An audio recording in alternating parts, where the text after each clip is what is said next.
savez c'est vrai que nous sommes dañu nekk ci gox boo xam ni dëkk yi am nañu ay liens même bu dul ay liens géographiques mais de part et d'autre nous avons des Sénégalais qui sont en Guinée nous avons aussi des Guinéens qui sont au Sénégal donc mën naa ni c'est l'Afrique qui est là c'est condensé presque en Afrique de l'Ouest moo tax li xew Guinée quel que soit par ailleurs ce que les gens peuvent en penser ça nous intéresse ñun Sénégal ñu ngi koy mettitlu mais c'est toujours l'histoire des troisième mandats qui nous amène à ça parce que boo xoolee bëgguma trop nag quand même dugg ci loo xam ne ci réewum jàmbur la nekk mais comme j'ai dit ça nous intéresse de près parce que conséquence su dëgër bopp Alpha Condé moo indi li yëpp et nous avions alerté je pense que l'année dernière bi élection yi di am ak tout ce qu'il y avait comme tuerie comme massacre uniquement pour imposer un troisième mandat et voilà fi affaire bi mujjee nii donc je pense que ça doit servir de leçon à tous les leaders africains ou bien à tous les présidents africains yi nga xam ni ñu ngi xalaat def troisième mandat ça ne passera pas et ay difficultés rek lay indi regardez tous ces gens là qui sont décédés xoolal ñi dee Guinée ñëpp pour lan pour rien Alpha Condé aujourd'hui dort ailleurs que dans son palais donc mënoon nañ ko éviter et ñu ngi soutenir le peuple guinéen c'est vrai que gis nañ leen en liesse ñu génn di manifester seen contentement bon souhaité wuñ ko woon noonu même si Alpha Condé a été élu pour lui démocratiquement souhaité wuñu woon mu situation mujjee fii mais quand même ñu ngi manifester notre soutien au peuple guinéen di ñaan yàlla delloo si jàmm ci biir Guinée parce que man dama gëm ni su amee instabilité politique en Guinée du ñàkk mu am conséquence un peu donc au niveau de la sous-région donc nañ ñaan yàlla def jàmm ci Guinée ñu continuer seeni activités et puis pour le bien donc de la sous-région. junj nga ko wax nga ne moom il a été démocratiquement élu yéen ñu gis ne que seen parti parce que bu nekkee ne président bi moom moo génne communiqué wax damay jàpp ne parti bi yëpp lay engagé. mel ni kuy xaw a rafetlu coup d'état boobu est-ce que kon seen taxawaay yéen en tant que ay démocrate waru woon nekk ngeen am taxawaay comme bii CEDEAO am comme bii communauté internationale bi am wax ne que nenu delloowaat président Alpha Condé sa place am ba mandat am jeex ak tamit lépp loo xam ne nii moom moo làmb le cours constitutionnel et institutionnel ñu rétablir ko est-ce que nekkul loolu moo waroon nekk seen taxawaay yéen bu nekkee ne ay démocrate waaw mais en réalité peut-être que tu as bien fait de dire dafa mel ni dafa rafetlu coup d'état bi mais dans le texte que le président Ousmane Sonko a émis gisoo fenn fu mu ko rafetlu au contraire dafa ni texte bu xaw nuancé la mais mais tamit ñaawlu ko condamné wu ko ba mu leer non dafa en fait li mu wax c'est très clair nee na avertiroon na waaw donc il a tout simplement rappelé ce qu'il avait dit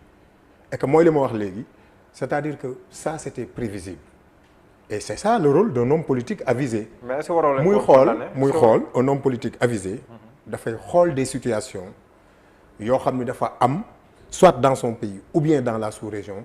mu prévenir il a prévenu et encore une fois li ñu naan Sonko waxoon na ko l'histoire lui donne raison parce que bu ñu déglu woon ay waxam je ne pense pas qu'on en arrive à cette situation d'instabilité maintenant condamner et ne pas condamner ça c'est autre chose moom laa la wax tout à l'heure on ne peut pas nous ingérer dans des affaires internes à un pays c'est-à-dire que c'est une affaire guinéo-guinéenne du ñu condamner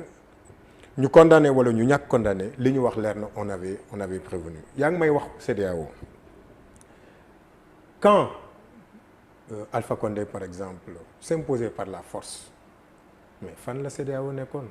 parce que nit ñi coup d'état yi ñuy jël yëpp coup d'état yi jël yëpp coup d'état waaw d'accord non en fait CEDEAO pour man personnellement ça n'engage que moi nag jox ma leen benn crédibilité ça n'engage que moi et je le dis jox ma leen benn crédibilité parce que les gens souvent nit ñi dañuy rek xool ci coup d'état militaire yi mais les coups d'état institutionnels qu'est-ce que vous en faites? Quelle est la différence entre un coup d'état institutionnel et un coup d'état militaire? C'est-à-dire que da ngay jël les institutions nga jël la constitution nga transformer ko à ta guise solal ko yére comme tailleur solal ko yére bi la neex def ci la neex ban différence la am mais justement parce que xam nga si référendum bu ñu xoolee par exemple kaawu Guinée bi si référendum la ko Alpha Condé jaarale ak askan wi adopté ko. waaw mais non mais ban askan moo ko adopté xam nga tout ça ce sont des choses très relatives c'est comme ce qui s'est passé au Sénégal rek xam naa dinañ ci ñëwaat moo tax man la du ma dem au fond dans ce débat-là parce que c'est une affaire qui concerne les Guinéens mais je pense que président africain yëpp yi nga xam ni dañuy forcer ay troisième mandat di changer les constitutions di ko solal yére yi leen neex il doit réfléchir à ça parce que ce qui est arrivé à Alpha Condé moom moo xewoon fële au Mali avec la chute de IBK mais les gens ne tirent aucune leçon du passé te loolu moo xew actuellement nii donc nañu jaarale mbir yi yoon nañu bàyyi aussi les coups d'état institutionnels yi ñuy def tant que bàyyiwuñu ko ay instabilité li indi dans nos pays te instabilité yooyu tant que mu ngi am njaaxum yi am rek di am. ndax donc Sénégal président Macky Sall daf si war a dafay jàngat. non xam nga président Macky Sall musul tirer ay leçons positives ay jàngat ci ay situations musul am depuis qu'il est là en 2012 ñëpp xam nañ nu muy doxalee. Pour man il est pire même que Alpha Condé. Ah bon loolu est-ce que ce n'est pas un peu exagéré? Non il est pire que Alpha Condé. si ban fànn. parce que gis ngeen depuis 2012 jusqu'à maintenant naka la Macky Sall di jaxasee déjà le processus électoral gis nga ko depuis 2012. mais par exemple référendum c'est élection. élection li ñu wàññi si ay ñàkk seen bakkan Guinée. waaw par exemple présidentielle bi ñu jël. mosuñu ko wàññi si nguuru président Macky Sall fii lu jóge si ay élection. waaw mais même si événement 2016 yi fi nga xamante ni ñoom ñoo fi mujjee événement de mars yi fi mujjee am. ñu ñaanal yàlla ñi si ñàkk seen bakkan yëpp. am woon dayo bi mu am ay manifestation bu amee Guinée. donc est-ce que ñoom ñaar nga tëkkale leen wala nga wax ne président Macky Sall il est pire que Condé est-ce que loolu ce n'est pas un peu exagéré? c'est pas parce qu'il y a pas eu des morts en 2019 par exemple avec élection chaotique bu mu organisé rek que Macky Sall donc n'est pas comme Condé c'est-à-dire que mënoo mesurer la gravité de la gestion démocratique désastreuse démocratique du régime de Macky Sall mënoo ko mesurer par rapport à des morts non c'est pas par rapport à des morts non gis nañu fi en 2011 Abdoulaye Wade a quitté ce pays ñaata morts la ñu am peut-être on a eu 11 morts ce qui est déjà catastrophique mais yaa ngi ñëw ci événement mars yi dinañ ci ñëw pour te dire que ni dafa am loo xam ni tant que les leaders ñu ngi koy def surtout Macky Sall tant que mu ngi koy def dina am ay escalades yoo xam ni dinañu dépasser peut-être li nga xam ne moo fi amoon en 2019 donc il faut ñu def benn rétrospective nga gis en 2014 avec les élections locales ce que Macky Sall a fait la première chose qu'il a faite sax ba mu ñëwee en 2012 mooy lan mooy fichier bi nga xam ni moom moo taxoon mu gagné élection yi mu toj ko ne dafay mettre en place un autre fichier ce qui est contradictoire ñëw nga ci élection avec un fichier boo xam ne moom moo tax nga gagné nga ñëw nga ne non fichier boobu dama koy tëggaat mais xam na li tax mu def ko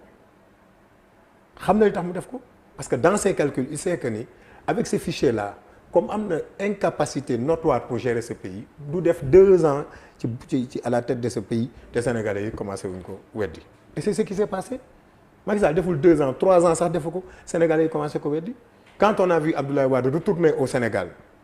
quand il a perdu le pouvoir ak ni Sénégalais yi génnoon naan ko góor gi rëccu nañu rek wane na ni Macky Sall a échoué ci côté boobu ñu jógee 2014 ñu ñëw élection 2017 amul élection bu gën a bonne élection législative bu gën a bonne en matière d'organisation ci élection et combien on a perdu on a mis plus de 50 et quelques milliards ci ay pièces d'identité pour nit ñu am ko nga gis ñoo xam ni tey jii nii ba suñu jonn yàlla tey mënuñoo jot seen carte d'identité boo demee dans les commissions les pièces d'identité ñu ngi nelaw foofu nit ñi xam ngi sax ne seen pièces d'identité ñu ngi foofu pourquoi parce que moom ak ay nitam ay experts lañu ci kaw électoral c'est que dañuy jël l'administration surtout le ministère de l'Intérieur xam naa dinañ ci ñëwaat di ko utiliser à des fins purement politiques loolu 2017 gis nga nu mu demee ñii am seen pièce d'identité ñii amuñu seen pièce d'identité da ngay gis kuy voté Dakar ñu ne la sa pièce d'identité mu ngi Touba nga gis kuy voté Touba ñu ne la sa pièce d'identité mu ngi Ñongoloor loolu yëpp moom moo ko tey kawoo la créé pour imposer des victoires techniques 2017 ñu jógee ci 2017 2019 mu ngi nii Diallo vous êtes des journalistes xam ngeen li xew en 2019 on n'a jamais vu au Sénégal dans l'histoire politique du Sénégal une élection aussi mal organisée nag ci tayeef parce que bu doon sax peut-être que ay couac organisationnel la nañ mën a comprendre mais dañu organiser donc la mal organisation fexe ba mu am ces 58%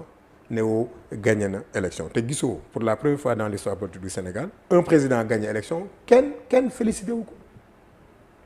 Diouf bu mu fiy quitté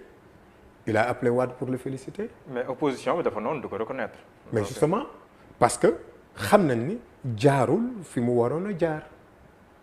loolu tax duñ ko reconnaître. mais bu gagné woon normalement dañ koy reconnaître. est-ce que opposition boobu yeyul boppam parce que bu ñu xoolee. ñeenti candidats à part président Macky Sall yeneen ñeenti candidats yëpp. boo xoolee daanaka kenn ki rek. fu mu toll nii moom moo nekk sa ku jege. bu nekkee ku mel ni maître Madické Niang fu mu toll nii dafa rocceeku si wàllum politique. Cheikh Issa Sall mi ngi si côté président Macky Sall. Idrissa Seck mi ngi si côté